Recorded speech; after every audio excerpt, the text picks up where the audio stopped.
Hi, my name is Rachel Miller, and I'm 34 years old now, but this story really starts when I was 18, naive, hopeful, and way too trusting of the people who raised me. I grew up in a middle-class suburb in Ohio. My parents weren't rich, but they weren't struggling either. We had a nice enough house, 2 cars in the driveway, vacations every other summer to Florida. Nothing extravagant, but definitely comfortable. I was always the responsible one in the family. Straight A's, never got in trouble, the kind of kid who teachers bragged about to their colleagues. I wasn't a genius, but I worked hard. I had this dream of becoming a financial analyst, don't ask me why, but I loved the idea of working with numbers, helping businesses grow, and proving to myself that I could be independent. College was everything to me. I applied to 5 universities, got accepted to all of them, and even received partial scholarships. But the catch? They weren't full scholarships. My parents knew that.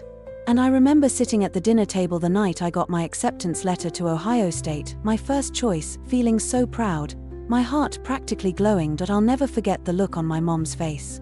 She put her fork down, sighed, and said, "Rachel, honey, we're proud of you.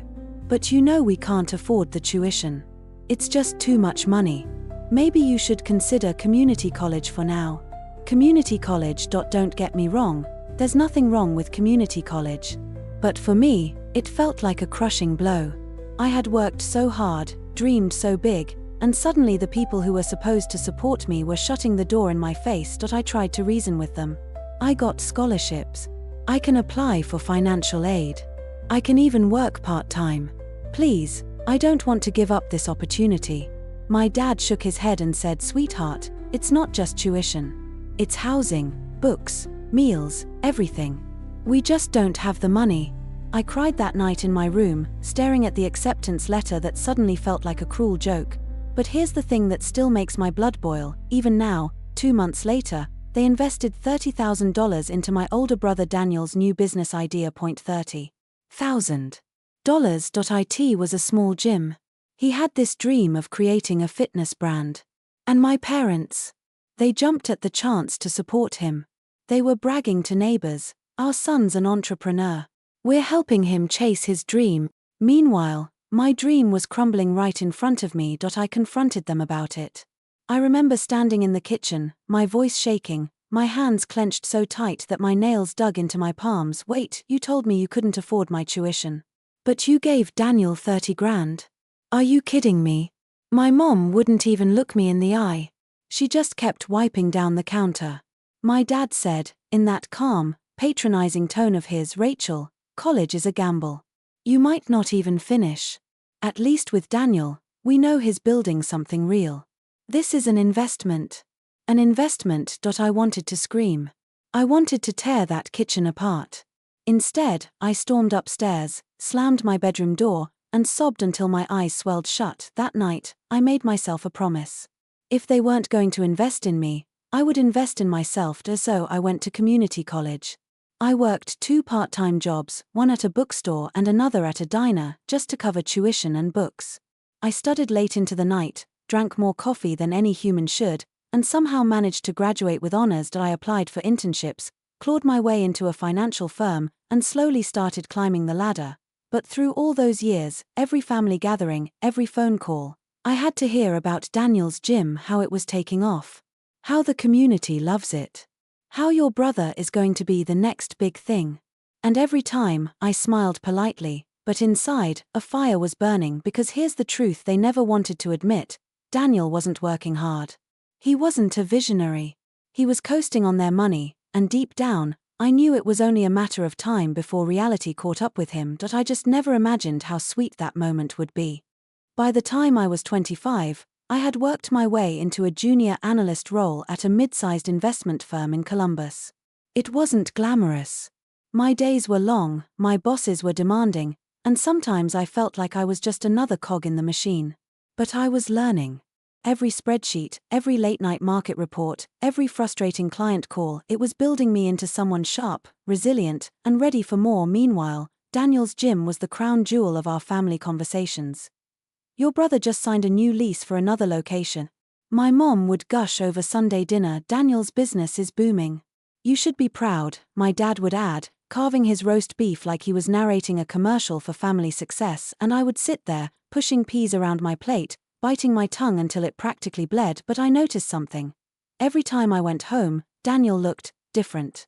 At first, it was small. A new watch here, a nicer car there. Then it turned into nights out, endless vacations, and social media posts of him clinking glasses in Vegas or lounging on beaches in Miami. I knew enough about business by then to recognize a red flag: cash flow problems hidden under luxury. I'd ask him casually, "So how's the gym doing financially?" And he'd brush it off with that smug laugh of his. "Don't worry about it, sis. We're killing it." But I could see the cracks forming. 2 years later, those cracks split wide open. I was 27, sitting in my office when I got a call from my mom. Her voice was frantic, almost trembling. "Rachel, Daniel's having some trouble with the gym. He might need some advice. Maybe you can help." Advice. That word tasted bitter in my mouth. 4 years, they had treated me like the backup plan, the afterthought. And now suddenly, when their golden boy was sinking, I was worth calling. Still, I agreed. Not because I wanted to help Daniel, but because I wanted to see the truth with my own eyes. When I walked into his gym's office, I was stunned. Stacks of unpaid bills. Lease agreements with overdue stamps. Equipment invoices piling like a tower about to topple. Daniel sat behind the desk, his head in his hands. When he saw me, he plastered on a smile. "Rachel, so glad you're here. Don't mind the mess, just, a little cash flow hiccup." I crossed my arms. "A hiccup? Daniel, you're drowning." He laughed nervously, running a hand through his hair. "It's just temporary.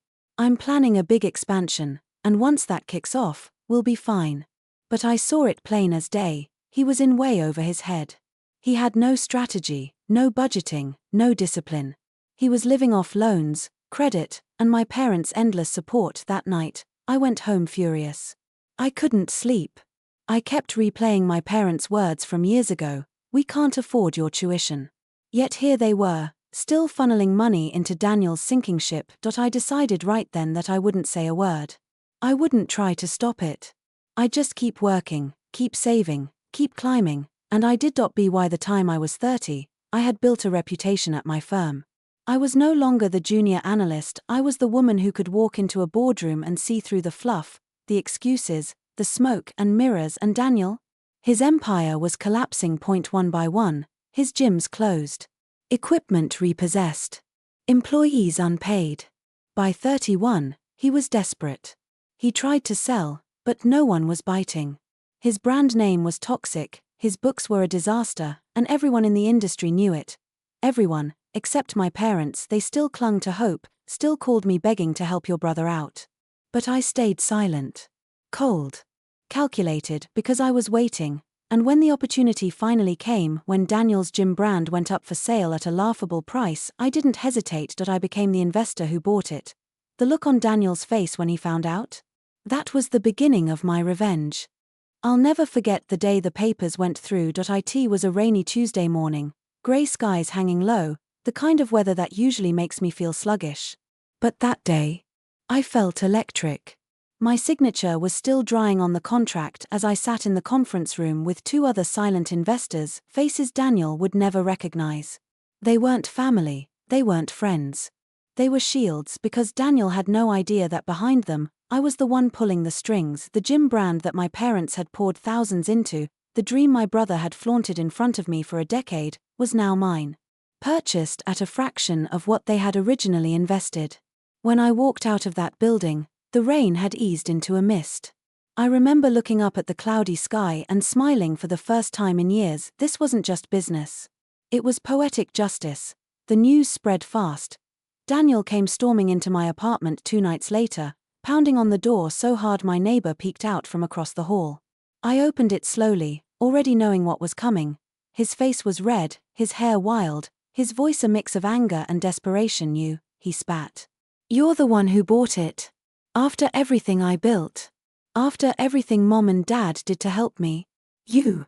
I leaned against the doorframe, calm, collected, my arms crossed. "Funny. You call it everything you built, but from where I'm standing, it looks like a pile of debt and bad decisions." His jaw clenched so tight I thought his teeth might crack. You had no right. No right? I let out a short laugh. Daniel, it was on the market. You couldn't pay your employees. You defaulted on leases. You begged investors, and none of them wanted in. Except me. I had every right. I had the money. I had the foresight. You had nothing. For once in his life, he had no comeback. He just stood there, chest heaving, eyes darting like a trapped animal, and then he said it. The one line that I knew was coming: Mom and Dad will never forgive you. I felt the words, sharp as knives, but I didn't flinch. Instead, I leaned in closer. They forgave you 1,000 times while you burned their money. Maybe it's time they saw who actually knows how to handle success. He stormed out, slamming the door so hard my picture frames rattled on the wall. The fallout came swiftly. 2 days later, my mom called, her voice dripping with disappointment. Rachel, how could you do this to your brother? That business was his life. I sat at my desk, staring out the window at the skyline I'd worked so hard to earn. No, Mom. That business was your life. You propped him up. You funded his dreams while telling me mine weren't worth a dime. Now I own it. And I'll turn it into something real. There was silence on the other end. Then a whisper: we just wanted him to succeed. I swallowed hard, my throat tightening. And you never wanted me to. She didn't answer.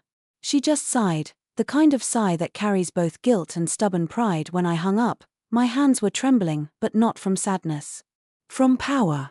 For the first time, I wasn't the forgotten daughter. I wasn't the backup plan. I was the one holding all the cards. Over the next few months, I rebuilt the business. I rebranded, cut the dead weight, hired real managers, and turned the failing gyms into profitable fitness centers. Every success was a knife twisting deeper into Daniel's pride, and yet, late at night, lying in bed, I couldn't shake the weight of it all. The revenge was sweet, yes, but it came with a cost. My family dinners turned into battlegrounds. My parents looked at me like I had betrayed them, not the other way around. And Daniel? He avoided me completely, his silence louder than any argument we'd ever had. But part of me wasn't finished yet, because owning his failure wasn't enough. I wanted him to see me, to understand that the sister he dismissed, the daughter my parents overlooked, had risen from the ashes they shoved me into. And the opportunity for that moment was closer than I ever imagined. It happened at Thanksgiving. Of course it did. Because where else do families let their ugliest truths slip out but over turkey and mashed potatoes? I hadn't been home in months. Ever since I bought Daniel's business, the air between me and my parents had been thick with unspoken resentment. But I got the invitation anyway. Or maybe it wasn't an invitation so much as an obligation. Mom's shaky voice on the phone saying, "Please come, Rachel. Just come." So I did. I walked into the same dining room I grew up in, the smell of roasted turkey and cinnamon pie heavy in the air. The table was set, the silver polished, the candles flickering. But instead of warmth, the room felt like a stage set for a war. Daniel was already there, slouched in his chair, his jaw tight, eyes avoiding mine. My parents hovered, fussing over dishes, pretending everything was fine. It wasn't. We made it halfway through the meal before the dam broke. Daniel set down his fork with a clang. "So, how's my business doing, Rachel? Thriving under your management?" His tone dripped with sarcasm, but underneath, there was something else. Bitterness. Defeat. I wiped my mouth with my napkin, calm. "It's not your business anymore, Daniel. And yes, it's doing well. Very well, actually." My mom's hand froze over the gravy bowl. My dad's eyes darted between us, like a referee waiting for the first punch. Daniel laughed bitterly, shaking his head. "You must feel so proud. Finally showing everyone how much better you are than me." I leaned forward, meeting his glare. "This was never about being better, Daniel. This was about survival. I had to build myself from nothing while you were handed everything.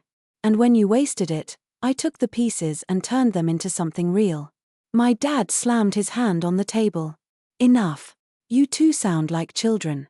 But I wasn't done. Not anymore. I turned to my parents, my voice trembling, not with weakness, but with the weight of years of silence breaking. "You told me you couldn't afford my tuition. You told me my education was a gamble. Then you poured everything you had into Daniel. You made me feel like I didn't matter. Like I wasn't worth the risk. My mom's eyes filled with tears. She reached for her wine glass, her lip quivering. Rachel, we just wanted to give your brother a chance. I swallowed hard, the lump in my throat nearly choking me. And what about me? Didn't I deserve a chance too? The room was quiet except for the ticking clock on the wall. Daniel shifted uncomfortably, for once looking less like the golden boy and more like a man stripped bare. Finally, my dad spoke, his voice low. You've proven yourself, Rachel. More than we ever imagined. But, maybe we were wrong. Maybe we didn't see you clearly enough. It wasn't the apology I wanted. Not fully. But it was something. I stood, my chair scraping against the hardwood floor. I didn't need you to see me. I saw myself. I built myself. And now, whether you like it or not, I'm not the forgotten daughter anymore. I'm the one who made it. My mom covered her mouth with her hand, silent tears sliding down her cheeks. Daniel sat frozen, his pride shattered in front of everyone. And me? I felt free later that night, driving back to my apartment, the streets glittering with holiday lights. I thought about revenge. About how sweet it felt to finally turn the tables. But also about how heavy it was, carrying that anger, feeding it for years. Revenge gave me power. But forgiveness, maybe not for them, but for myself, that gave me peace. I didn't need their approval anymore. I didn't need Daniel to admit his failure. I had already won, and as I pulled into my driveway, stepping out into the crisp November air, I realized something simple but profound. They may have denied me once. But I had claimed everything they thought I couldn't. On my own.